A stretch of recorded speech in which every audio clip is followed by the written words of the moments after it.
बच्चा पार्टी, क्या हालचाल। Welcome to the world of gen to genetics. काफी समय लग गया बच्चों ऑनलाइन आने में, क्योंकि एग्जाम का महीना चल रहा था। 9, 10, 11, 12 का एग्जाम चल रहा था ऑफलाइन में ही। काफी शेड्यूल टाइट रहा, लेकिन खैर अब हम वापस आ गए ऑनलाइन में। और बोला जाता है ना कि देर से आए और दुरुस्त आए। देर से आए और दुरुस्त आए। दुरुस्त हम इसलिए बोल रहे हैं बच्चों क्योंकि आपके सामने जो पीपीटी दिख रहा है वो क्लास 12 का पीपीटी है, जो कि ह्यूमन रिप्रोडक्शन का है। और इसमें इसको दुरुस्त बोलने का एक रीजन ये भी है बच्चों, क्योंकि वहाँ एनसीईआरटी का हर एक लाइन को एक्सट्रैक्ट करके इसमें लिखा गया है। एनसीईआरटी बेसिस जितने भी डायग्राम है उसको इस पे बनाया गया, क्या क्योंकि ताकि विजुअलाइजेशन के माध्यम से आप सभी उन चीजों को समझ सकें जो बिना डायग्राम से समझने में काफी मुश्किल होता है। इसलिए मैं डायग्राम को रखा ताकि विजुअलाइजेशन के माध्यम से आप लोग चीजों को अच्छी तरह से समझ सकेंगे। अब मोटिवेशन, बच्चा मोटिवेशन के लिए बोल रहा है। कभी शेर को देखा है क्या शिकार करते हुए? मोटिवेशन का जरूरत पड़ता है कि आज मुझे कुछ शिकार करना, मोटिवेशन चाहिए।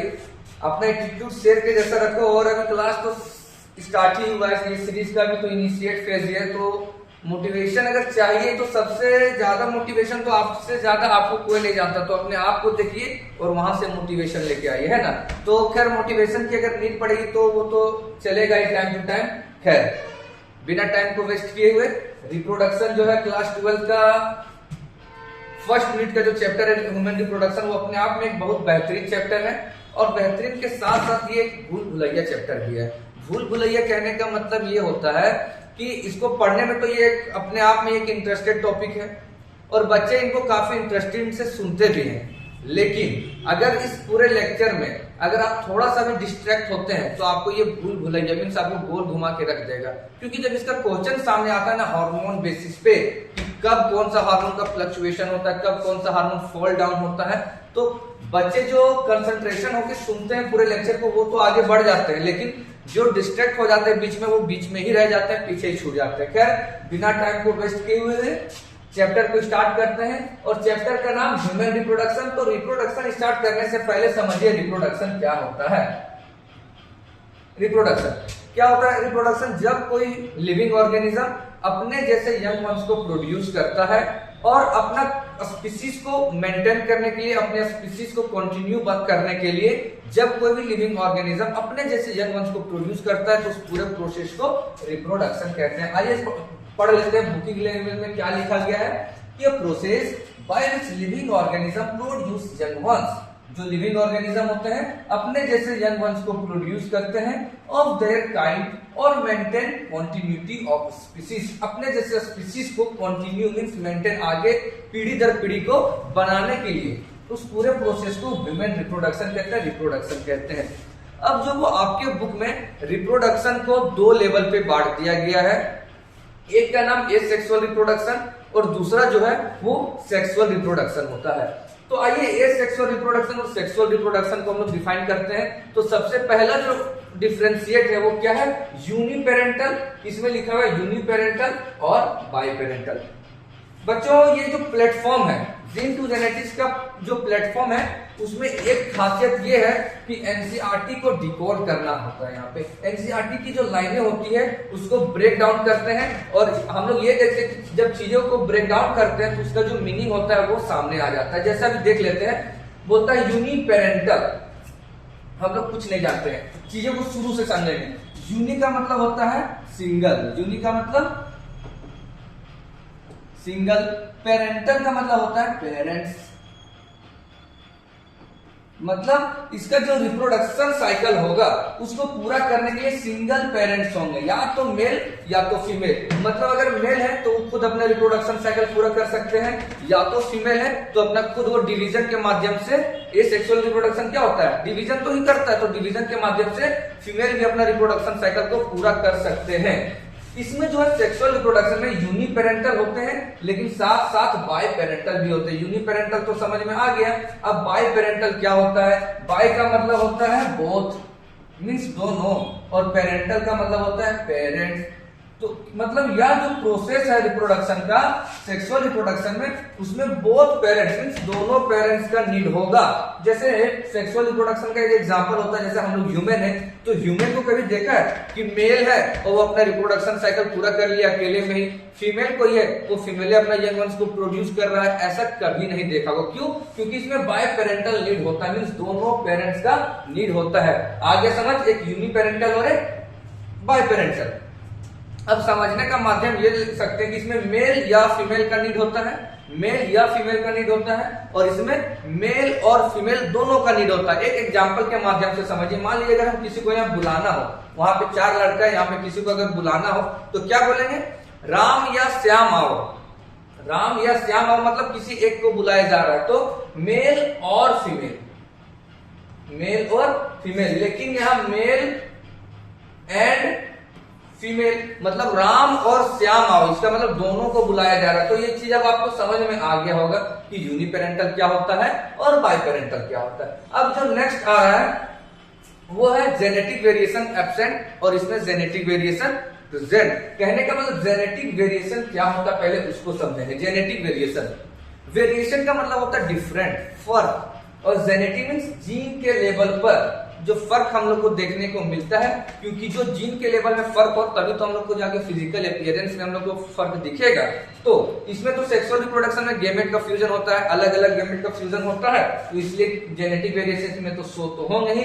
जैसे कि मान लीजिए हम ही लोग सेक्सुअल रिप्रोडक्शन में ह्यूमन है, तो हम लोग यहाँ जितने भी बैठे हुए हैं तो क्या आपस में देखने में एक जैसे हैं? एक जैसे नहीं है, ऑफकोर्स। क्यों? क्योंकि इसमें जेनेटिक वेरिएशन प्रेजेंट होते हैं, जेनेटिक वेरिएशन देखने को मिलता है, अलग अलग गेमेट का फ्यूजन होता है इसीलिए। लेकिन इसमें कोई भी गेमेट का फ्यूजन वाला सिस्टम तो है नहीं, क्योंकि जो एसेक्सुअल रिप्रोडक्शन अपना रिप्रोडक्शन साइकिल पूरा करता है तो किस माध्यम से, किस मेथड से? तो डिवीजन के माध्यम से। इसमें तो कोई गेमेट का फ्यूजन तो होगा ही नहीं, तो इसलिए इसमें जेनेटिक वेरिएशन एब्सेंट होगा, या तो ना के बराबर होता है। जैसे कि अगर हम लोग एक अमीबा और 2 अमीबा को देख लें तो उसमें हम लोग बहुत मतलब रेयर केस होगा जो हम लोग उसको डिफरेंशिएट कर सकते हैं, ये थोड़ा फर्क है, ये थोड़ा फर्क है, वो नहीं, बहुत ना के बराबर वेरिएशन देखने को मिलता है।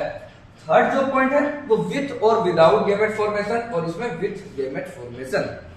कहने का मतलब इस सेक्सुअल रिप्रोडक्शन में गेमेट का फॉर्मेशन होगा भी और नहीं भी होगा, लेकिन सेक्सुअल रिप्रोडक्शन में गेमेट का फ्यूजन होता है, गेमेट का फॉर्मेशन होगा तभी तो फ्यूजन होगा।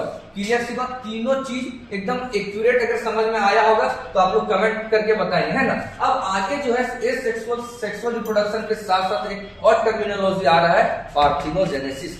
पार्थिनोजेनेसिस को समझने के लिए ये समझिए डेवलपमेंट विदाउट फर्टिलाइजेशन। इसका जो डेवलपमेंट होता है उसमें फर्टिलाइजेशन होता ही नहीं है। फर्टिलाइजेशन का मतलब क्या होता है? Fusion of male and female gamete, वही तो फर्टिलाइजेशन कहलाता है। लेकिन इसमें कोई फर्टिलाइजेशन नहीं होता। Example drone. ड्रोन क्या है? एक तरह का मधुमक्खी है। इसमें क्या होता है? इसमें कोई फादर और मदर का गेमेट का फ्यूजन नहीं होता है। ठीक। अब जो एक नोट आया बच्चों, नोट कहने का मतलब कौन सा नोट? जो आप लोग ये वाला नोट का बात नहीं कर रहा है, NOTE नोट। इसमें क्या बोल रहा है कि humans are sexually reproducing organism and viviparous. क्या लिखा हुआ है? Human are sexually reproducing organism and viviparous. तो पहले ये पॉइंट तो आ जाना चाहिए समझ कि ह्यूमन जो वो सेक्सुअली रिप्रोडक्शन करने वाले ऑर्गेनिज्म, एकदम यहां से तो क्लियर ही हो गया था। लेकिन एक वर्ड आया है विविपेरस। क्या होता है विविपेरस?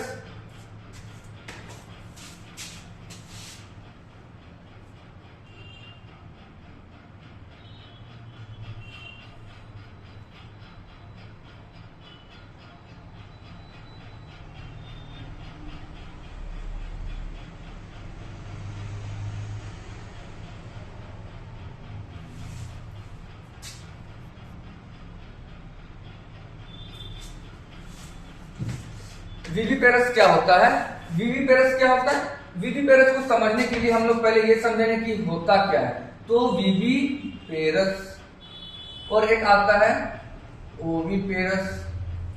ठीक है, एक विविपेरस और एक ओविपेरस आता है। तो विविपेरस क्या होता है? ऐसे ऑर्गेनिज्म जो डायरेक्ट चाइल्ड को प्रोड्यूस करते हैं, ऐसे ऑर्गेनिज्म जो डायरेक्ट चाइल्ड को प्रोड्यूस करते हैं वो विविपेरस कहलाते हैं, और ऐसे ऑर्गेनिज्म जो डायरेक्ट एग को प्रोड्यूस करते हैं वो कहलाते हैं ओविपेरस। अब इसको याद कैसे करें, काफी कंफ्यूजन हो सकता है, तो याद करने का ट्रिक आपको इसी प्लेटफॉर्म में तुरंत दिया जाएगा ताकि आप तुरंत रिकॉल कर सके चीजों को। तो ओविपेरस का ओ आ रहा है, ओ जैसे अंडा, तो अंडे से याद रखना एग, तो ओविपेरस से एग आ गया। अब विविपेरस क्या है, तो विविपेरस से याद रखना, विवि से नाम रखना बीबी, और जो बीबी होती है वो क्या देती है, अंडा देती है या बच्चा देती है, तो ऑफकोर्स आंसर आना चाहिए चाइल्ड। तो याद हो गया, कहने का मतलब जो आपका ट्रिक, जिस ट्रिक से आपको याद हो जाए वही ट्रिक आप लोग के लिए बेस्ट होना चाहिए। अब एक और टर्मिनोलॉजी आ रहा है सामने, रिप्रोडक्टिव सिस्टम को दो पार्ट में बांट दिया गया, एक प्राइमरी सेक्स ऑर्गन और दूसरा सेकेंडरी सेक्स ऑर्गन। एक प्राइमरी सेक्स ऑर्गन और दूसरा क्या है, secondary sex organ. Primary sex organ क्या होता है, सेकेंडरी सेक्स ऑर्गन क्या होता है, फटाक से समझेंगे। प्राइमरी सेक्स ऑर्गन वो होता है जो डायरेक्ट गेमेट का फॉर्मेशन करता है या तो सेक्स हार्मोन को रिलीज करने में हेल्प करता है, वो प्राइमरी सेक्स ऑर्गन आता है। और सेकेंडरी सेक्स ऑर्गन क्या होता है, तो जैसे गेमेट का फॉर्मेशन तो हो गया, अब तो गेमेट का फॉर्मेशन टेस्टिस कर रहा है, तो लेकिन यूरेथ्रल मीटस तक पहुंचने के लिए उसको तो कोई पथ तो चाहिए, तो उस पथ तक जाने के लिए जो भी ऑर्गन उसको प्रोवाइड करते हैं पासेज को, तो वो सभी ऑर्गन क्या आ जाएंगे, सेकेंडरी सेक्स ऑर्गन कहलाते हैं। आइए समझ लेते हैं चीजों को। प्राइमरी सेक्स ऑर्गन क्या होता है, ऑर्गन विच फॉर्म गेमेट, वह ऑर्गन जो गेमेट का फॉर्मेशन करेगा और सेक्स हार्मोन का फॉर्मेशन करता है, वह प्राइमरी सेक्स ऑर्गन होता है। प्राइमरी सेक्स ऑर्गन मेल और फीमेल में अलग अलग होते हैं और सेकेंडरी भी अलग अलग होते हैं। तो प्राइमरी क्या होता है, प्राइमरी में मींस मेल जो होंगे उसका बोले तो प्राइमरी सेक्स ऑर्गन क्या होगा, टेस्टिस होगा, और उसका जो गेमेट होगा वो स्पर्म होगा, और उसका जो सेक्स हार्मोन होगा वो टेस्टोस्टेरोन होगा। अब वही चीज अगर हम लोग फीमेल में देखें तो क्या देखने को मिलेगा, फीमेल का जो प्राइमरी सेक्स ऑर्गन होगा वो ओवरी होगा, और उसका जो गेमेट होगा फीमेल का वो ओवम कहलाएगा, और ओवम जो सेक्स हार्मोन रिलीज करेगा उसका नाम होता है एस्ट्रोजन एंड प्रोजेस्टेरोन। चलिए देख लेते हैं। मेल में टेस्टिस होते हैं, प्रोडक्शन करते हैं स्पर्म नामक गेमेट का, और जो हार्मोन होता है वो टेस्टोस्टेरोन होता है। फीमेल में जो प्राइमरी सेक्स ऑर्गन होता है वो ओवरी होता है, प्रोडक्शन किसका, कौन सा गेमेट का करता है, ओवम का, और जो हार्मोन होता है वो क्या होते हैं, एस्ट्रोजन एंड प्रोजेस्टेरोन। क्या, एस्ट्रोजन एंड प्रोजेस्टेरोन। आइए आगे स्लाइड में देखते हैं सेकेंडरी सेक्स ऑर्गन क्या होता है।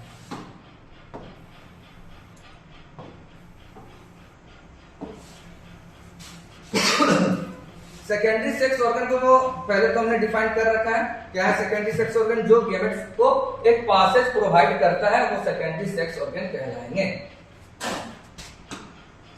तो organ which provide passage for union of male and female gamete, की वह ऑर्गन जो मेल एंड फीमेल गेमेट के यूनियन को पासेज देता है। यूनियन मींस होता है ग्रुप, तो मेल गेमेट के ग्रुप या फीमेल गेमेट का जो ग्रुप होगा उसको एक रास्ता प्रोवाइड करेगा, तो उसको हम लोग क्या करेंगे, उस ऑर्गन को सेकेंडरी सेक्स ऑर्गन। अब सेकेंडरी सेक्स ऑर्गन में क्या होता है, मेल एंड फीमेल में डिफरेंट डिफरेंट टाइप्स के होते हैं। तो अगर मेल में देखा जाए तो epididymis, vas deferens, seminal vesicle, prostate gland, Cowper's gland, penis, और पेनिस को हम लोग बोलते हैं कोपुलेटरी ऑर्गन। कोपुलेटरी ऑर्गन क्या होता है, जो कोपुलेशन परफॉर्म करता है, मींस जिससे सेक्सुअल बिहेवियर को परफॉर्म किया जाता है, सेक्सुअल एक्टिविटी जिसे परफॉर्म किया जाता है उस ऑर्गन को बोलते हैं कोपुलेटरी ऑर्गन। बाकी ये जो ग्लैंड है इसका भी रोल होते हैं, खैर बताएंगे टॉपिक आते हैं। और जो फीमेल जो होते हैं उसमें सेकेंडरी सेक्स ऑर्गन क्या होता है, फेलोपियन ट्यूब, यूट्रस, विजाइना और बार्थोलिन ग्लैंड। बार्थोलिन ग्लैंड का भी रोल होता है, ठीक है ना, फ्लूइडी नेचर, चिपचिपा नेचर बनाने के लिए। अब आता है जो आगे का टॉपिक है वो है ब्रेस्ट। ब्रेस्ट का जो दूसरा नाम है बच्चा वो मेमरी ग्लैंड है। ब्रेस्ट को क्या बोला गया है, मेमरी ग्लैंड। अब जो ब्रेस्ट जो होता है वर्ड वो फीमेल के लिए वर्ड यूज किया गया, फीमेल के बिहेव पर यूज किया गया है। जब ब्रेस्ट वर्ड किया जाए तो फीमेल, और जब यही मेल में आया जाए तो इसको हम लोग चेस्ट वर्ड को बोलते हैं। चेस्ट वर्ड, चेस्ट और ब्रेस्ट, ठीक है ना, दोनों अगर जेंडर के मामले में वो डिफरेंट है, ठीक है ना, तो फीमेल के लिए ब्रेस्ट वर्ड यूज कर देते हैं और मेल के लिए चेस्ट वर्ड यूज करते हैं। अब जैसे एनसीईआरटी में एक लाइन है जो काफी टीचर क्या करते हैं, इसको इग्नोर कर देते हैं, एनसीईआरटी के लाइन में है तो बताना चाहिए। सेकेंडरी सेक्सुअल कैरेक्टर बोलता है ब्रेस्ट जो है वो एक सेकेंडरी सेक्सुअल कैरेक्टर है, not a secondary sex organ. यहाँ पे सही से लिखा नहीं गया तो not a secondary sex organ. जो ब्रेस्ट होता है वो सेकेंडरी सेक्सुअल कैरेक्टर है, लेकिन सेकेंडरी सेक्स ऑर्गन नहीं है। तो क्यों नहीं है? तो सेकेंडरी सेक्स ऑर्गन अपन लोग पढ़ के तुरंत आए कि वो कौन होता है, जो गेमेट को पासेज प्रोवाइड करता है, लेकिन ब्रेस्ट का यहाँ कोई रोल नहीं होता है। गेमेट का पासेज देने में, रास्ता प्रोवाइड करने में ऐसा कोई रोल नहीं होता, तो इसलिए इसको सेकेंडरी सेक्सुअल ऑर्गन तो नहीं बोला जाएगा। तो सेकेंडरी सेक्सुअल कैरेक्टर क्यों बोला गया, इसको प्राइमरी सेक्सुअल कैरेक्टर क्यों नहीं बोला गया? तो प्राइमरी सेक्सुअल कैरेक्टर जो होता है वो वेजाइना होता है, ठीक है ना। लेकिन यहाँ तो सेकेंडरी सेक्सुअल कैरेक्टर, इसीलिए सेकेंडरी सेक्सुअल कैरेक्टर बोला गया। सेक्सुअल कैरेक्टर मीन्स होता है कि वह कैरेक्टर जिससे हम लोग मेल और फीमेल को डिफरेंशिएट कर सकते हैं। तो आफ्टर प्यूबर्टी क्या होता है, ब्रेस्ट का साइज डेवलप्ड होता है इनिशिएशन फेज में, तभी हम लोग क्या करते हैं, उसको कैरेक्टर को हम लोग डिफरेंशिएट कर पाते हैं, या मेल है या फीमेल का कैरेक्टर है, इसलिए इसको सेकेंडरी सेक्सुअल कैरेक्टर बोला गया है। अब जो नेक्स्ट पॉइंट है उसमें बोला गया वन पेयर होता है, जो ब्रेस्ट होता है वो वन पेयर होता है। क्लियर सी बात। To know this new born, जो ब्रेस्ट होता है वो क्या हेल्प करता है, न्यू बॉर्न बेबी जो होता है उसको नोरिशमेंट प्रोवाइड करता है, पोलन पाचन करने का काम करता है। अब जो एक बहुत ही बेहतरीन सा लाइन आया है, ग्लैंडुलर पार्ट ऑफ फैट। जो मेमेरी ग्लैंड होते हैं वो ग्लैंडुलर पार्ट से मिलकर बने होते हैं और फैट से मिलकर बने होते हैं। तो जो ग्लैंडुलर पार्ट होता है वो हर फीमेल बॉडी में सेम अमाउंट में होते हैं, लेकिन जो फैट होता है वो वेरिएबल करता है, वेरी करता है फीमेल के बॉडी के अकॉर्डिंग। जिस तरह का जिसका फैट होगा उसका ब्रेस्ट का जो साइज डिपेंड करता है। तो क्लियर सी बात, ग्लैंडुलर पार्ट जो होता है वो सेम अमाउंट में होता है, तो ब्रेस्ट का जो साइज डिपेंड करेगा तो उसके बॉडी में प्रेजेंट फैट के अकॉर्डिंग। अब जो आएगा देखिए डायग्राम है बेहतरीन सा मेमोरी ग्लैंड का, जिसके कारण क्या होगा, डायग्राम से हम लोग अच्छे लेवल से विजुअलाइजेशन के माध्यम से चीजों को अच्छे लेवल में समझ पाने का ट्राई करते हैं। देख अब होता है कट सेक्शन ऑफ रिब, ये जो हम लोग को दिख रहा है वो और कुछ नहीं, कट सेक्शन ऑफ रिब है, रिब का कट सेक्शन है। और ये जो मसल्स है वो पेक्टोरलिस मसल्स है। पेक्टोरलिस मसल्स कहाँ होते हैं, रिब केज के पास होते हैं। वो क्या करते हैं, मेमोरी ग्लैंड के मसल से अटैच होते हैं और उसको सपोर्ट देने का काम करते हैं, इसलिए पेक्टोरलिस मसल जो होता है वो क्या करता है, सपोर्ट का काम करेंगे। अब आते हैं मेमोरी लॉब, बोलता है 15 से 20 इंच ग्लैंड, जो प्रत्येक ग्लैंड में जो मेमोरी लोब होते हैं वो 15 से 20 होते हैं। और बोला जाता है जो मेमोरी लोब होता है वो क्लस्टर होता है। क्लस्टर किसका क्लस्टर होता है, तो मिल्क सिक्रेटिंग सेल का क्लस्टर होता है, जिसको हम नाम दे देते हैं एल्वियोली, ठीक है। और इसका काम क्या होता है, मिल्क को पाउर करता है ल्यूमेन के अंदर। देखिए क्या है, मेमोरी लोब तुम्हारा कुछ नहीं, ये है तुम्हारा मेमोरी लोब। अब ये प्रत्येक ग्लैंड में 15 से 20 मेमोरी लोब होते हैं और उसके अंदर जो होते हैं वो मिल्क सिक्रेटिंग सेल होते हैं। मिल्क को जो सिक्रेट कराएंगे वो सेल का क्लस्टर होता है, गुच्छा होता है। अब ये क्या करता है, वो पोर, जब ये कॉन्ट्रैक्ट करेंगे तो क्या होगा, पोर होगा मिल्क, और कहां पे आ जाएंगे, इसके ल्यूमेन में आएंगे, ल्यूमेन में आएंगे, ठीक है। अब आता है मेमोरी ट्यूब्यूल, तो ल्यूमेन जहां से आगे मिलेगा उसको बोलते हैं मेमोरी ट्यूब्यूल। अब आता है मेमोरी डक्ट। मेमोरी डक्ट इसको बोला गया है ताकि सभी जो डक्ट होते हैं वो आपस में आके मिलते हैं, उसको बोलते हैं मेमोरी डक्ट। एक आता है मेमोरी एम्प्यूला। एम्प्यूला से याद रखना, जहां भी वर्ड एम्प्यूला आएगा, प्यूला से याद रखना फूला हुआ पार्ट, मीन्स कुछ चीज का स्टोरेज होगा तभी तो वहां का पार्ट फूला हुआ होगा। तो इसका क्या स्टोरेज है, मिल्क का स्टोरेज करता है आफ्टर पार्चुरेशन। अब आता है लैक्टिफेरस डक्ट। लैक्टिफेरस डक्ट जो होता है वो यहाँ पे होते हैं, इसको बोला गया है, और ये मिल्क सक आउट करने में हेल्प करते हैं। स्टोरेज के बाद जब बच्चा सक आउट करता है तो इसी के थ्रू जाएगा। अब आता है एरियोला और निपल्स, ठीक है ना। निपल्स यहाँ पे होता है। निपल्स जो होता है वो सबसे आउटर एक्सटर्नल पार्ट होता है, जो कि बच्चे के माउथ में होता है सक इन करने के लिए, ठीक। और उसके बाद एरियोला जो नाम होता है वो निपल्स के जो चारों तरफ डार्क स्किन होते हैं उसको बोला जाता है एरियोला, ठीक है। अब इधर तो दिया गया मिल्क का जो पासेज का है वो रास्ता दिया गया, ये आप लोगों को पता है कि एल्वियोली मेमोरी ट्यूब्यूल डक्ट से होते हैं, एम्पुला लैक्टिफेरस ट्यूब्यूल, फिर निपल्स होते हुए बाहर हो जाएगा, ठीक। अब जो आता है वो लैक्टेशन, एक नाम आया है लैक्टेशन, टर्मिनोलॉजी से हम लोग ये समझेंगे कि बोलता है synthesis, secretion and ejection of milk, बनने का और बाहर निकालने तक का जो प्रोसेस होता है मिल्क का उसको हम लोग बोलते हैं लैक्टेशन। सेकेंड पॉइंट क्या बोला गया, during pregnancy memory gland undergoes differentiation. Pregnancy के दौरान क्या होता है, मेमोरी ग्लैंड जो होता है वो डिफरेंशिएशन करने लगता है, अंडरगोज डिफरेंशिएशन। कहने का मतलब जब प्रेगनेंसी होता है तो ये ब्रेन को समझ में आ जाता है कि प्रेग्नेंट है तो आने वाला जो बच्चा है वो मिल्क का सकिंग तो करेगा, तो मिल्क का प्रोडक्शन होगा, तो क्या होगा, उसका ट्यूब्यूल को डेवलप करना पड़ेगा, सेल को डेवलप करना पड़ेगा, मेमोरी ग्लैंड का साइज को डेवलप करना पड़ेगा। तो इसीलिए क्या होता है, डिफरेंशिएशन करने लगता है। मेमोरी ग्लैंड के जो सेल होते हैं वो डिफरेंशिएट करने लगते हैं। नेक्स्ट पॉइंट क्या, initial few days of lactation milk is called colostrum. जो शुरुआती के मिल्क सिक्रेशन जो डेज होते हैं उसको हम लोग बोलते हैं कोलेस्ट्रम। हल्का ये कोलेस्ट्रम जो होता है वो हल्का येलोइश कलर के होते हैं, एकदम हल्का लाइट येलोइश कलर के होते हैं, जो कि कंटेन IgA करते हैं। इसमें IgA होता है, इम्यूनोग्लोबिन ए होता है, जो कि अपने आप में काफी रिच प्रोटीन होता है और इम्यूनोग्लोबिन इम्यून सिस्टम को बूस्ट करने का काम करता है। क्योंकि जब बच्चे 6 महीने तक होते हैं तो जो मदर का जो मिल्क होता है वही तो है उनके लिए सारा कुछ इम्यून सिस्टम से रिलेटेड जो बूस्टिंग सिस्टम है वो यही मिल्क से ही तो हो पाता है। अब कुछ कुछ जो होता है कि लैक्टेशन के दौरान जो हार्मोन होता है उसका क्या रोल होता है। कुछ है एस्ट्रोजन, प्रोजेस्टेरोन, प्रोलैक्टिन और ऑक्सीटोसिन। चीजों को समझेंगे।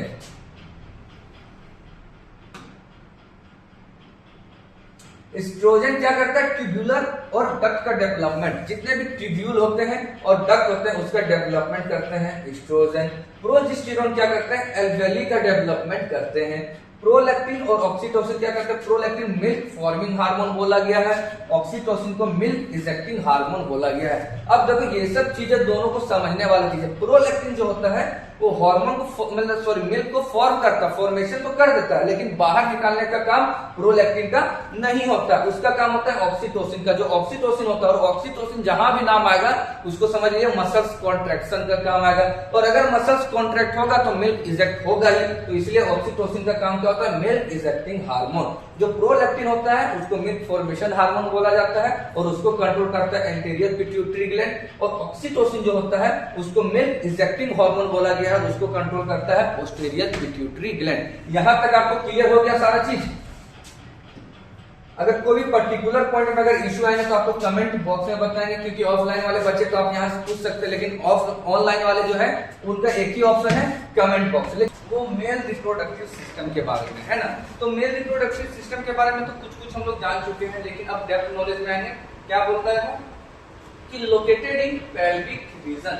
जो मेल रिप्रोडक्टिव सिस्टम्स जो होते हैं वो कहाँ पे लोकेटेड होते हैं, तो पेल्विक रीजन में। पेल्विक रीजन कहाँ होता है, कमर के नीचे वाले जो पोर्शन होते हैं उसको पेल्विक रीजन बोलते हैं। और रिप्रोडक्टिव ऑर्गन को बोला गया है प्राइमरी सेक्स ऑर्गन, और उस प्राइमरी सेक्स ऑर्गन का जो नाम होता है उसका नाम होता है टेस्टिस। तो टेस्टिस क्या है, primary sex organ. Both testis located in a small muscular bag like structure called scrotum. जो दोनों टेस्टिस होते हैं वो जहां पे लोकेटेड होते हैं वो एक मस्कुलर बैग लाइक स्ट्रक्चर होता है जिसका नाम होता है स्क्रोटम।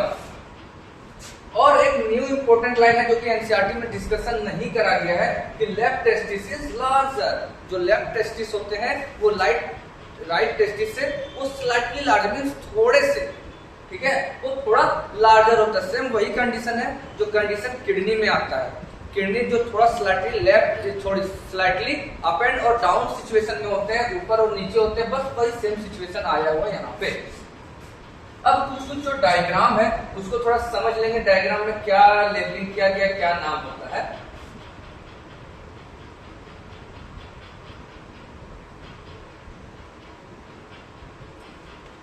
पहला आता है एब्डोमिनल कैविटी। सॉरी, फर्स्ट जो है वो एब्डोमिनल कैविटी है और एक होता है थोरेसिक कैविटी।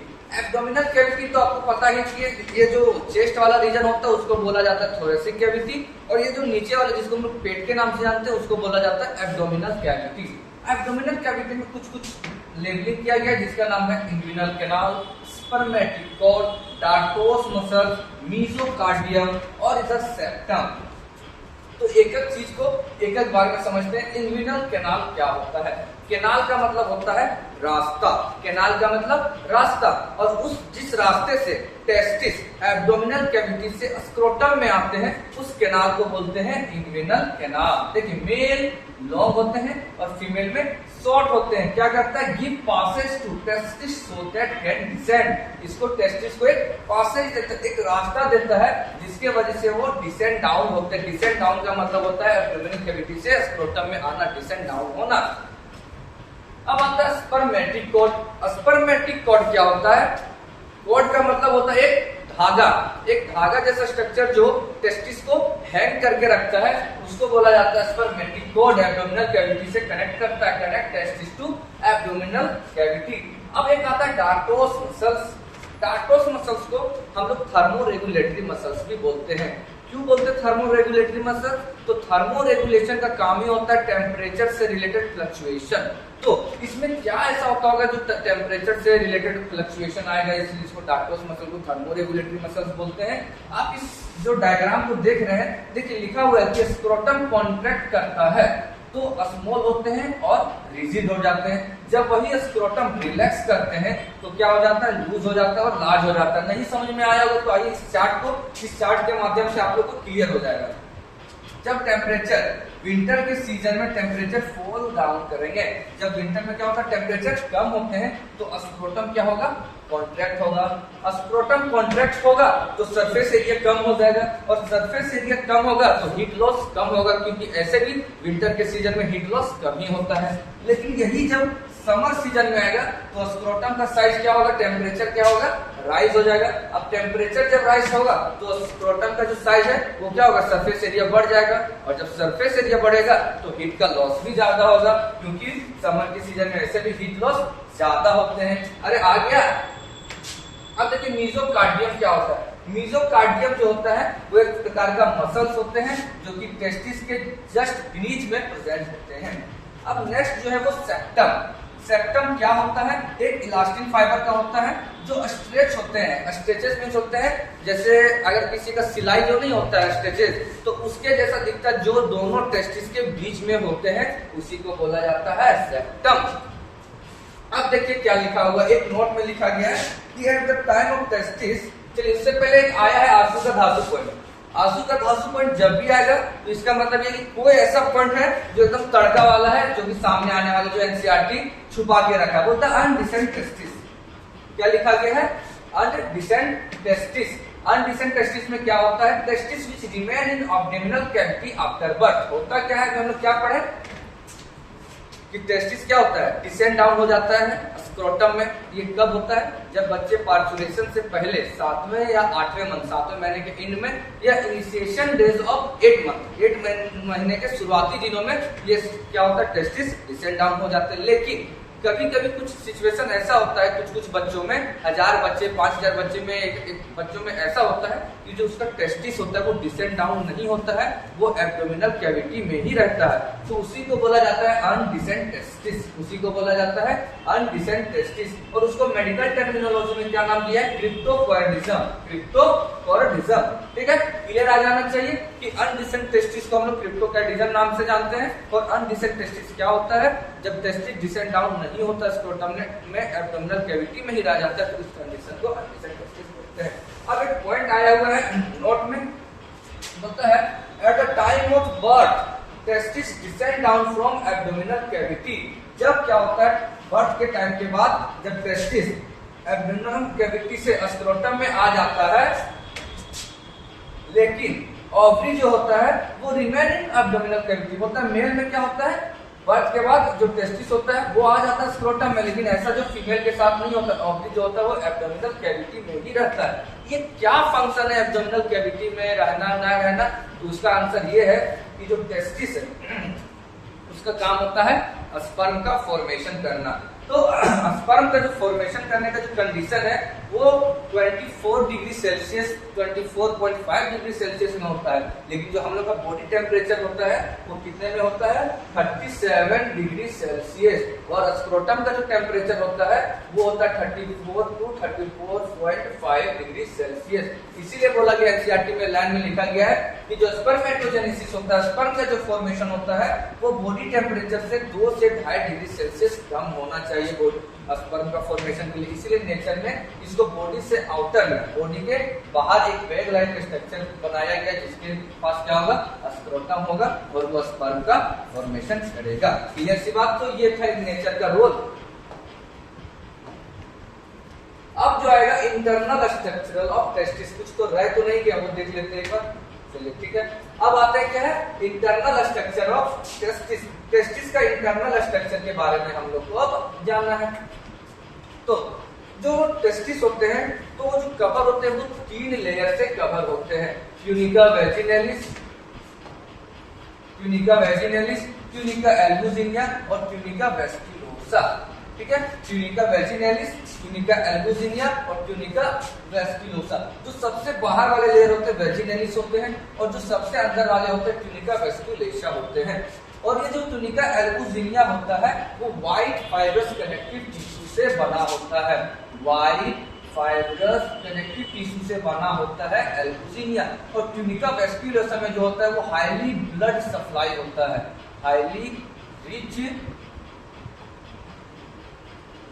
ब्लड सप्लाई होता है, किसमें, वेस्क्युलोसा में। तो ये 3 लेयर होता है। अब उसमें एक आता है लीडिंग सेल, ठीक है ना। लीडिंग सेल करता क्या, टेस्टोस्टेरोन हार्मोन को बनाने में काम आता है। टेस्टिकुलर लोब्यूल होता है जो कि 250 से 300, बकायदा हम लोग आपको ये जो थ्योरी दिख रहा है उसमें लिखा गया है। टेस्टिकुलर लोब्यूल होता है 250 से 300, सेमिनिफेरस ट्यूब्यूल होता है, वास डिफरेंस होता है, एपिडिडाइमिस, रेटिटेस्टिस, मेडियस्टेनम, वासा डिफरेंशिया।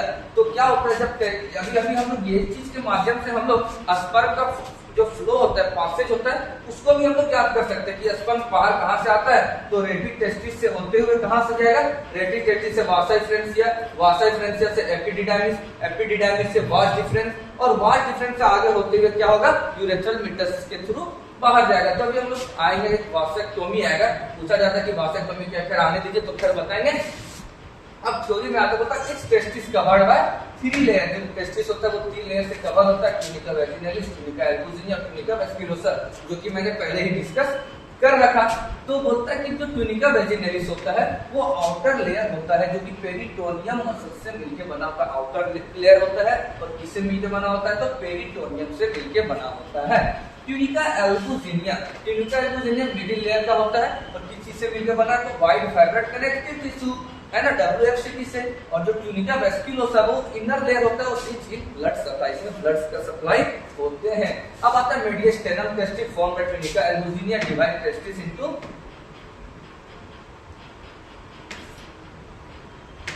मतलब मेडियस्टेनम जो होता है वो टेस्टिस को 2 भागों में जो डिवाइड करते हैं, तो उस डिवीजन को हम लोग बोलते हैं मेडियस्टेनम। ठीक है, अब आता है कि एक टेस्टिस में क्या होता है, तो अभी हम लोग पढ़ लिए ना 250 से 300 क्या होता है, टेस्टिकुलर लोब्यूल होता है। और प्रत्येक टेस्टिकुलर लोब्यूल 1 से 3 सेमिनिफेरस ट्यूब्यूल कंटेन करता है। तो टोटल सेमिनिफेरस ट्यूब्यूल जो हो जाता है 1 टेस्टिस में कितना हो जाएगा, 750 से 1000। इसको फिर से रिकॉल कीजिए क्योंकि ये क्वेश्चन आने वाला रहता है, हमेशा कुछ ना कुछ कॉम्पिटिटिव एग्जामिनेशन में पूछ दिया रहता है कि जो एक टेस्टिस होता है वो 250 से 300 टेस्टिकुलर लोब्यूल होता है और प्रत्येक टेस्टिकुलर लोब्यूल में 1 से 3 सेमिनिफेरस ट्यूब्यूल होता है। तो जो टोटल सेमिनिफेरस ट्यूब्यूल हो जाएगा वो कितना हो जाएगा, 750 से 1000 हो जाएगा।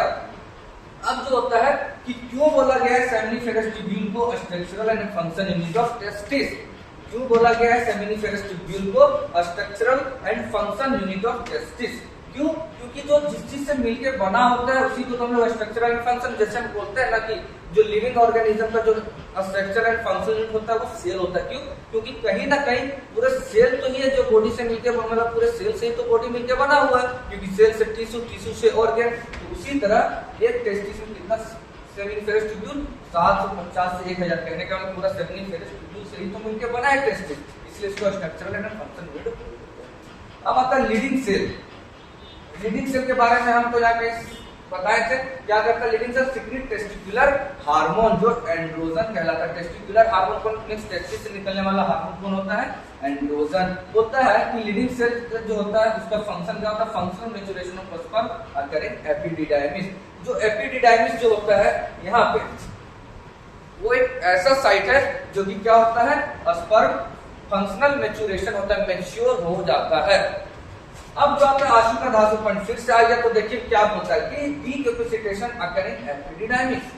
जो डीकैपेसिटेशन मतलब क्या होता है, डीकैपेसिटेशन मींस होता है स्पर्म जो नॉन फंक्शनल में रहता है, तो उस कंडीशन को बोलते हैं डीकैपेसिटेट। तो बोलता है डीकैपेसिटेशन अकरिंग एपिडिडाइमिस। एपिडिडाइमिस में जब स्पर्म रहता है तो डीकैपेसिटेड फॉर्म में रहता है, मींस नॉन फंक्शनल रहता है। लेकिन वही जब विजाइना या फीमेल रिप्रोडक्टिव ट्रैक्ट में जाता है तो स्पर्म क्या हो जाता है, कैपेसिटेट हो जाता है, मींस फंक्शनल हो जाता है। तो वही तो लिखा हुआ है कैपेसिटेशन अकरिंग विजाइना और फीमेल रिप्रोडक्टिव ट्रैक्ट। अब क्या नेक्स्ट क्या है धातु में surgical removal of testis called orchidectomy. जैसे टोमी जो होता है, टोमी का मतलब ये जहां भी वर्ड के पीछे टोमी आएगा तो क्या होगा, cutting and ligation. Cutting and ligation मतलब काट के जोड़ने वाला काम होगा, सर्जिकल प्रोसेस होगा। तो बोलता है surgical removal of testis is orchiotomy. अगर टेस्टिस को हम लोग सर्जरी के माध्यम से अगर बाहर निकाल दिया जाए उस कंडीशन को क्या बोलते हैं, ऑर्कियोडेक्टोमी। नेक्स्ट क्या है, crushing of both testis during childhood called castration. क्या होता है जब चाइल्डहुड के टाइम में होता है, जब बच्चे 3-4 साल 5 साल के होते हैं तो क्या होता है उसके टेस्टिस को क्रश कर दिया जाता है। कभी कभी कोई जानवरों में भी किया जाता है वो चीज, तो जब चाइल्डहुड में ही कर दिया जाता है टेस्टिस का क्रशिंग तो उसको हम बोलते हैं कैस्ट्रेशन। अब एक आता है वासेक्टोमी, तो वही जो भी हम यहाँ बताते हैं कि इसको कट और लाइगेट किया जाएगा, है ना, तो वही है वासेक्टोमी। क्यों वासेक्टोमी, टोमी का मतलब कटिंग एंड लाइगेशन, और वास मतलब वास डिफरेंट नाम का जो डक्ट होते हैं, वास डिफरेंट नाम का जो डक्ट होता है उसी को तो कट करते हैं, इसलिए वास डिफरेंट से बनाया वासेक्ट। और टोमी का मतलब कटिंग एंड लाइगेशन, मतलब वास डिफरेंस नाम का जो डक्ट होता है उसको कटिंग और लाइगेट करते हैं, तो इसलिए वासेक्टोमी। क्या लिखता है, cutting and ligation of vas deferens done for male sterilisation. इसको किस लिए किया जाता है, तो मेल को स्टेराइल करने के लिए बनाया गया है, और इसको वासेक्टोमी को हम लोग हिंदी के नाम से जानते हैं पुरुष नसबंदी। अब तो नाम से समझ में आ गया होगा। अब देखिए हिस्टोलॉजी, टेस्टिस का जो हिस्टोलॉजी है क्या बोलता है, सर्टोली से unique character of mammalian testis. जो सर्टोली सेल होता है अगर वो टेस्टिस में पाया जाता है तो ये एक यूनिक कैरेक्टर होता है कि ये जो टेस्टिस है वो मेमेलियन टेस्टिस होता है।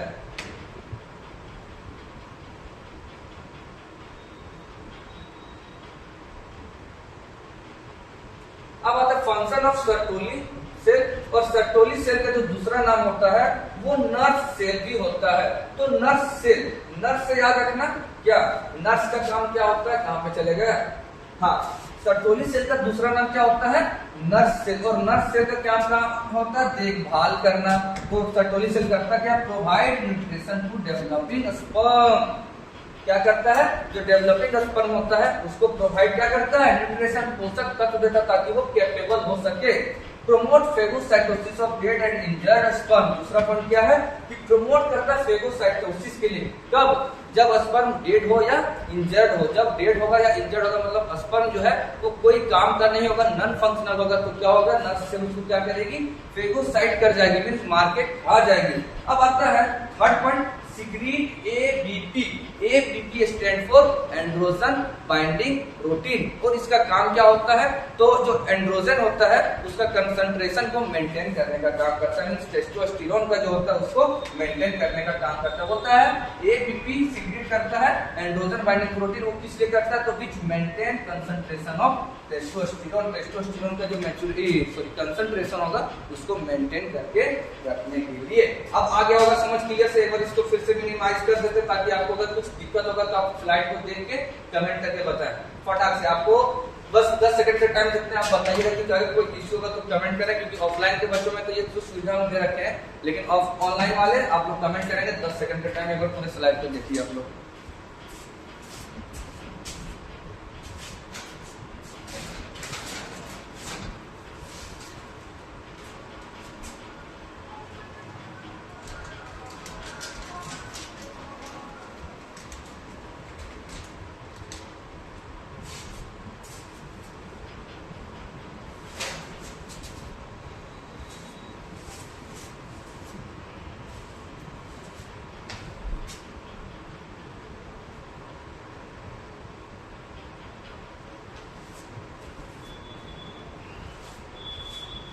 हाँ बच्चों, अब नेक्स्ट स्लाइड।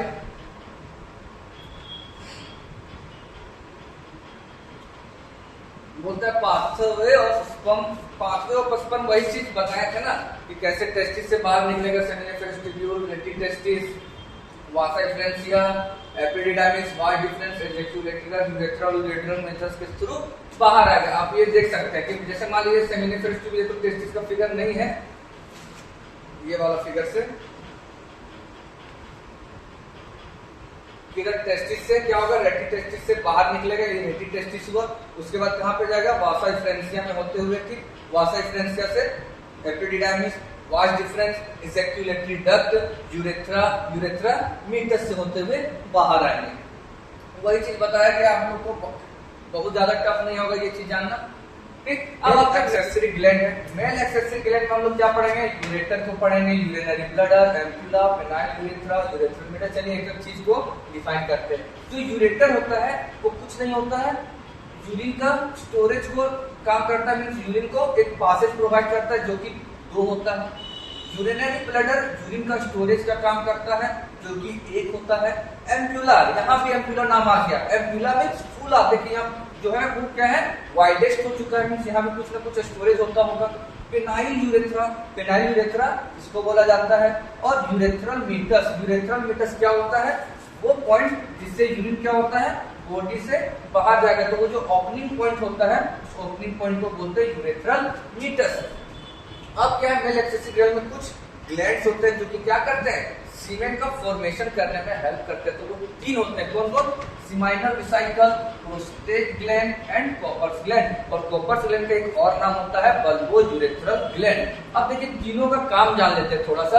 कि सेमिनल वेसिकल जो होता है वो टोटल सीमेन का 60 to 70% एरिया को प्रोवाइड करता है, कवर करता है। टोटल सीमेन का 60 to 70% जो होता है वो सेमिनल वेसिकल होता है। उसमें फ्रक्टोज और प्रोस्टाग्लैंडिन पाया जाता है, फ्रक्टोज और प्रोस्टाग्लैंडिन। अब जो होता है वो प्रोस्टेट ग्लैंड आया। सेकंड इज प्रोस्टेट ग्लैंड, वो टोटल सीमेन का 30% एरिया को प्रोवाइड करता है। टोटल सीमेन का इसमें कितना रोल होता है, 30% का। और ये प्रोस्टेट ग्लैंड क्या करता है, क्लोटिंग का फंक्शन करता है। मींस इसमें कौन सा क्लोटिंग एंजाइम पाया जाता है, प्रोफाइब्रिनोलाइसिन और कैल्शियम। और आप लोग क्लास 11 में जो ब्लड सर्कुलेशन चैप्टर है उसमें तो आप लोग पढ़े ही होंगे कि फाइब्रिनोजेन, फाइब्रिनोलाइसिन, प्रोफाइब्रिनोलाइसिन और कैल्शियम की हेल्प से ब्लड का क्लॉट होता है। तो ये क्लॉटिंग फैक्टर है। कब होता है, जो सीमेन क्या होता है, जब क्लॉट होता है बॉडी के बाहर जाने के बाद या और कोई सिचुएशन में, तो ये क्लॉटिंग एंजाइम के हेल्प से ही। अब जो थर्ड जो है वो कॉपर्स ग्लैंड। कॉपर्स ग्लैंड का दूसरा जो नाम होता है वो क्या होता है, बल्बो यूरेथ्रल ग्लैंड। और बल्बो यूरेथ्रल ग्लैंड जो होता है वो सीमेन का, टोटल सीमेन का 1 से 2% का इन्वॉल्वमेंट होता है। और इसमें HCO3 हाइड्रोजन कार्बोनेट जो होते हैं वो पाया जाता है, जो कि एसिडिक नेचर वाले होते हैं। और ये एसिडिक नेचर क्यों होते हैं, तो यूरेथ्रा में जो एसिडिक नेचर होता है उसको डिस्ट्रॉय करने का काम करता है बल्बो यूरेथ्रल ग्लैंड। और साथ ही साथ पेनिस को लुब्रिकेशन प्रोवाइड करता है, साथ ही साथ पेनिस को लुब्रिकेशन प्रोवाइड करता है। लुब्रिकेशन बोले तो एक लिक्विड और चिपचिपा नेचर प्रोवाइड करता है, जिसके कारण जो होता है उसका जो स्किन होता है वो मूवमेंट कर पाता है। अब एक पॉइंट आया है, स्पर्म जो सीमेन का जो होता है वो टोटल इन्वॉल्वमेंट स्पर्म का 10% और सेमिनल प्लाज्मा जो होते हैं वो 90% होते हैं। और सेमिनल प्लाज्मा कहाँ से मिलके बनते हैं, तो ये जो एक्सेसरी ग्लैंड का जो तीनों हम लोग ग्लैंड पढ़े उसी का रोल से तो 90% सेमिनल प्लाज्मा है और 10% का स्पर्म का इन्वॉल्वमेंट होता है। अब जो सीमेन का पीएच जो होता है वैल्यू वो 7.3 to 7.5 होता है, अल्कलाइन एसिडिक होंगे। और जो वॉल्यूम होता है, कितना वॉल्यूम होता है सीमेन का, 3 से 4 ml पर इजेक्यूलेशन में जो सीमेन कितना आएगा बाहर, तो 3 to 4 ml। अब बता नॉर्मल काउंट कितना होगा, तो पर ml में 20 से 120 मिलियन होते हैं, 20 से 120 मिलियन पर ml नॉर्मल ब्लड, नॉर्मल सीमेन काउंट है। और जो मूवमेंट होता है वो 1 से 4 mm पर मिनट का होता है। 1 मिनट में कितना होगा सीमेन का मूवमेंट, 1 से 4 mm। नेक्स्ट क्या है भाई,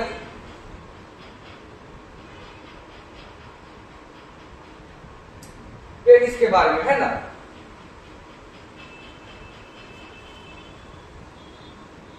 चलिए ये स्लाइड इस सेशन का भी लास्ट स्लाइड होगा, उसके बाद सेशन को क्लोज करेंगे, नेक्स्ट लेक्चर में लेके आएंगे आगे का। अब आता है पेनिस को क्या बोला जाता है, मेल एक्सटर्नल जेनाइटल और कॉपुलेटरी ऑर्गन। मेल का जो पेनिस होता है उसको एक्सटर्नल जेनाइटल ऑर्गन बोला जाता है, क्योंकि वो हम लोग के बॉडी के एक्सटर्नली प्रेजेंट होते हैं। और दूसरा क्या बोला जाता है, कॉपुलेटरी ऑर्गन। इसको कॉपुलेटरी ऑर्गन के बारे में तो आपको बता ही नहीं सकता। कॉपुलेटरी ऑर्गन क्या करता है, कॉपुलेशन में हेल्प करता है। और कॉपुलेशन मतलब जिससे सेक्सुअल एक्टिविटी को परफॉर्म करते हैं। खैर क्लियर सी बात, made up of 3 cylindrical erectile tissue. तो क्या चीज से मिलकर बने हैं, थ्री सिलेंड्रिकल इरेक्टाइल टिश्यू। वो टिश्यू दो प्रकार के होते हैं, कौन कौन? एक तो कॉर्पस स्पोंजियोसम और दो होता है कॉर्पोरा केवर्नोसा। कौन कौन? कॉर्पस स्पोंजियोसम और सेकेंड इज कॉर्पोरा केवर्नोसा। बोलता है कि टर्मिनल लार्ज पार्ट और स्पोंजियोसम कॉल्ड ग्लांस पेनिस। जो स्पोंजियोसम का, कॉर्पस स्पोंजियोसम का, जैसे मान लीजिए कि ये तुम्हारा ये पेनिस है, तो यहां से स्पोंजियोसम, कॉर्पस स्पोंजियोसम इनिशिएट हुआ है, तो यहां के तुम्हारा टर्मिनल पॉइंट होगा, तो इसलिए तो बोला terminal large spongiosum called glans penis. ये जो टर्मिनल पॉइंट है उसको बोला जाता है ग्लांस पेनिस। बोलता है covered by fold of skin called four skin. और ये जो ग्लांस पेनिस होता है और जिस स्किन से कवर्ड हुआ रहता है उसको बोला जाता है फोर स्किन। क्या बोलते हैं? Four skin. नेक्स्ट पॉइंट है सर्कमसीजन। सर्कमसीजन क्या होता है? Surgical removal of four skin. जो सर्जिकल के माध्यम से क्या करता है, उस फोर स्किन को कट करके हटा दिया जाता है। कभी कभी क्या होता है, कुछ रिलीजियस में फोर स्किन को कट करके निकाल देते हैं, तो उसको क्या बोलते हैं? सर्कमसीजन। फोर स्किन का कट करके बाहर करना। ठीक। अब बोलता है कि स्ट्रक्चर ऑफ ह्यूमन स्पर्म देख लेते हैं। फिर ह्यूमन स्पर्म को पहले पढ़ लेते हैं, फिर आशु का धासु पॉइंट को क्लियर करेंगे। ठीक है। ह्यूमन स्पर्म क्या होता है? ये तुम्हारा हेड रीजन हो गया, ये तुम्हारा नेक रीजन हो गया, ये मिडिल रीजन हो गया और ये पूरा टेल का रीजन हो गया। ठीक। तो जो हेड रीजन होता है उसको प्लाज्मा मेम्ब्रेन जो होता है वो कवरिंग करके रखता है, और इसमें जो एंजाइम होता है वो एक्रोसोम नाम का होता है। एक्रोसोम होता है, एक्रोसोम जो होता है वो एक्रोजाइम हाइलोरोनेज एंजाइम जो होता है वो रिलीज करता है, जो कि क्या करता है, ओवा का जोना पेनिसुला जो लेयर होता है उसको पेनिट्रेट करता है। ठीक। ये हेड रीजन हो गया, ये नेक रीजन हो गया। माइटोकॉन्ड्रिया, जो माइटोकॉन्ड्रिया होता है वो मिडिल पीस में होता है, और माइटोकॉन्ड्रिया क्या करता है? एनर्जी प्रोवाइड करता है स्विमिंग करने के लिए। और ये तुम्हारा रीजन हो गया, टेल हो गया। अब आता है टोटल स्पर्म का साइज कितना होता है। शायद एनसीईआरटी में ये चीज नहीं बता रखा है, लेकिन जानना जरूरी, क्वेश्चन पूछा गया है इस रिलेटेड। तो टोटल जो स्पर्म का जो साइज होता है वो 60 माइक्रोमीटर होता है। कितना होता है? 60 माइक्रोमीटर। और 5 जो माइक्रोमीटर होता है वो हेड का लेंथ होता है, और जो टोटल लेंथ और मिड पीस का जो लेंथ होता है वो 55 माइक्रोमीटर होता है। देखिए यहाँ पे लिखा गया total length is 60 micrometre, 5 micrometre head and remains 55 micrometre mid plus head. अब देखिए आशु का धासु पॉइंट में क्या लिखा गया? ह्यूमन मेल इजैक्युलेट अबाउट 200 से 300 मिलियन स्पर्म ड्यूरिंग क्वाइटस। जो मेल जो होता है ह्यूमन मेल, वो पर इजैक्युलेट में 200 से 300 मिलियन स्पर्म को इजैक्युलेट करता है। लेकिन 200 से 300 मिलियन इजैक्युलेट होने के बावजूद भी ओवम को मात्र एक स्पर्म पेनिट्रेट कर पाता है। ये एक बहुत बड़ा रेस है। ठीक है ना। क्या होता है जब कंपटीशन में, क्या होता है जब बहुत सारे कैंडिडेट हो जाते हैं तो उसको हम लोग डिस्क्वालीफाई करना चालू कर देते हैं। अब डिस्क्वालीफाई करने का अलग अलग रूल हो, तो स्पर्म में भी अलग अलग रूल होगा, जिसका अगर सही से साइज नहीं होगा, मीन 60 माइक्रोमीटर के अप्रोक्सीमेटली साइज नहीं होगा, वो डिस्क्वालीफाई होंगे, आधा तो वहीं साइड हो जाएंगे। कि अगर मान लीजिए किसी का हेड ही नहीं है, तो अगर हेड है नहीं तो वहां पहुंच भी जाएंगे टेल के माध्यम से, तो ओवम को तो पेनिट्रेट नहीं कर पाएंगे क्योंकि यही तो है वो एंजाइम। लेकिन अब किसी का टेल ही नहीं है, तो टेल ही नहीं है तो मूवमेंट तो कर ही नहीं पाएंगे, तो ऐसे में छट जाएंगे। अब किसी का मॉर्फोलॉजी सही नहीं है, ठीक है ना, किसी में वो एनर्जी लेवल सही नहीं है, ठीक है ना, तो कुछ कुछ वजह से उसको डिस्क्वालीफाई किया जाता है। और कुछ कुछ जो बच जाते हैं वो फीमेल के जब रिप्रोडक्टिव ट्रैक्ट में जाते हैं तो उसके एसिडिटी नेचर से वहां भी किल हो जाते हैं, और वहां कुछ कुछ पहुंच जाने के बाद ओवा को जो होता है उसका जोना पेनिसुला जो लेयर होता है उसको पेनिट्रेट नहीं कर पाते हैं, तो बहुत सारे इशू होते हैं। खैर यहाँ पे आ गया तो बोलता है कि एक ह्यूमन जो मेल होता है वो पर इजैक्युलेशन 200 से 300 मिलियन को बाहर करते हैं स्पर्म को, लेकिन उसमें 200 से 300 मिलियन का जो 60% स्पर्म होगा उसका क्या होगा, at least normal shape and size होना चाहिए। ठीक है, 200 से 300 मिलियन में 60% का नॉर्मल शेप एंड साइज होना चाहिए, और इस 60% का 40% उसका विग्रस मोटिलिटी होता है। जो विग्रस मोटिलिटी मींस एक जगह से दूसरे जगह जाने के लिए कैपेबल होता है। ठीक, अब आता है कुछ टर्मिनोलॉजी आया स्पर्म से रिलेटेड, स्पर्मिएशन, सेमिनेशन, इजैक्यूलेशन और इंसेमिनेशन। देखिए क्या लिखा हुआ है। स्पर्मिएशन क्या होता है, liberation of sperm from Sertoli cell, Sertoli cell से स्पर्म का बाहर आना वो स्पर्मिएशन कहलाएगा। सेमिनेशन क्या होता है? Liberation of sperm from testis. Testis से अगर बाहर आता है स्पर्म तो सेमिनेशन। इजैक्यूलेशन क्या होता है? जब स्पर्म बॉडी से बाहर आएगा तो इजैक्यूलेशन। और इंसेमिनेशन क्या होता है? जब स्पर्म डायरेक्ट फीमेल के वेजाइना या रिप्रोडक्टिव ट्रैक्ट में जाएगा तो इंसेमिनेशन। क्लियर सी बात? आइए समझ लेते हैं। स्पर्मिएशन क्या होता है? डायरेक्ट सर्कोली सेल से अगर स्पर्म निकलेगा तो स्पर्मिएशन। सेमिनेशन टेस्टिस से अगर स्पर्म लिबरेट करता है तो सेमिनेशन। और आउट बॉडी से अगर लिबरेट करेगा मींस बॉडी से बाहर जाता है तो इजैक्यूलेशन। और अगर फीमेल रिप्रोडक्टिव ट्रैक्ट में जाता है तो इंसेमिनेशन। अब क्या है? स्पर्म से रिलेटेड जो डिजीज है बोल सकते हैं, जो फैक्टर होते हैं वो तीन है। एजोस्पर्मिया, अस्थेनोस्पर्मिया और टेरेटोस्पर्मिया। तीनों जो है वो टर्मिनोलॉजी को समझ लेते हैं। एजोस्पर्मिया क्या होता है? Near absence of sperm. या तो स्पर्म का जो नंबर वो बहुत कम है या तो एब्सेंस के बराबर है कोई फीमेल में तो एजोस्पर्मिया हो। ठीक है ना? अस्थेनोस्पर्मिया क्या होता है? इसका मोटिलिटी जो रिड्यूस हो जाता है। मोटिलिटी ही नहीं है मींस मूवमेंट करने का ही कैपेसिटी अगर स्पर्म के पास नहीं है तो अस्थेनोस्पर्मिया होता है। ठीक। टेरेटोस्पर्मिया क्या होता है? Abnormal morphology. किसी का मॉर्फोलॉजी में फिजिकल जो है लेंथ वाइज अगर अच्छा नहीं है ना, 60 माइक्रोमीटर 5'8", 55 अगर वो अगर सही से नहीं है तो टेरेटोस्पर्मिया कहलाता है। एजो, एस्थेनो और टेरेटो, ये तीनों टर्मिनोलॉजी आपको इजी से समझ में आ गया होगा। अब अगर कोई इशू है, अब क्या है, इस सेशन को हम लोग अभी इन करते हैं, काफी टाइम हो गया है। और इन करने के साथ साथ ये अगर बता देते हैं इस पूरे लेक्चर में अगर आपको कोई भी टर्मिनोलॉजी में, कोई भी डायग्राम में या कोई भी डिफिनेशन में, कोई भी लाइन में अगर कोई इश्यू आया होगा तो आप लोग कमेंट के माध्यम से कमेंट करके बताएंगे कि सर आपको ये पर्टिकुलर जो टॉपिक है उसमें ना समझ में आए। और अगर काफी अगर कमेंट आएगा तो उस चीजों को मैं फिर से रिकॉल करूंगा, वीडियो के माध्यम से फिर से बनाने का ट्राई करना है। ठीक है। अब अगर आप लोग चाहते हैं कि इस वीडियो का जो लेक्चर था उसका हमको पीपीटी मैसेज में चाहिए तो आप लोग बोले तो zen2genetics@01 में आप लोग मैसेज कर सकते हैं, जो कि हम आपको यहाँ मेंशन कर देते हैं।